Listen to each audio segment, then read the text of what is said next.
प्राचीन काल में एक छोटे से गांव में एक बार डरावनी कहानी फैल गई। इस कहानी के मुख्य किरदार, जिसे लोग कब्र वाली चुड़ैल कहते थे, एक सुंदरी युवती थीं जो शहर के निकट स्थित पुरानी कब्रिस्तान में बसी हुई थीं। चुड़ैल का नाम राधा था।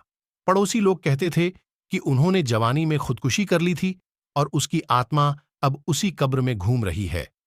ये खबर गांव के हर व्यक्ति के होंठ पर थी और उन्हें राधा से डर लगता था।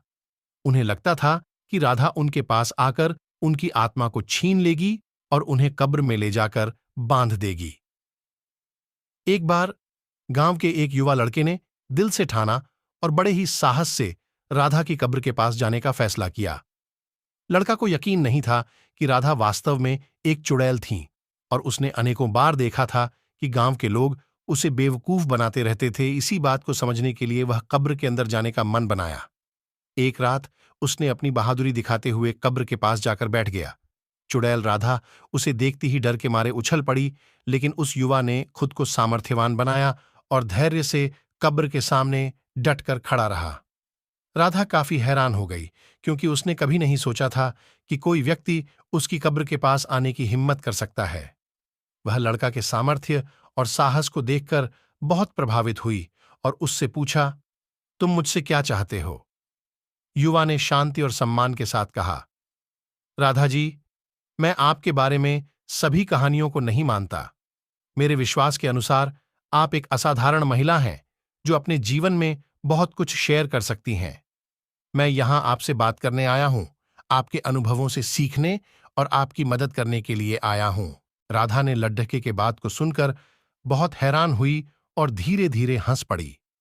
वह युवा लड़का उसे बेवकूफ नहीं समझ रहा था, बल्कि उसकी आत्मा की गहराइयों को समझ रहा था।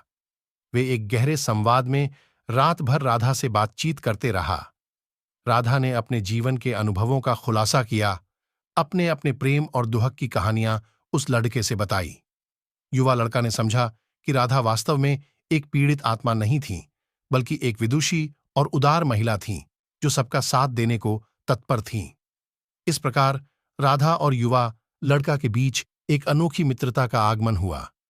वे मिलकर गांव के लोगों को सहायता करने लगे, जहां जरूरतमंद लोगों का ध्यान रखा जाता था।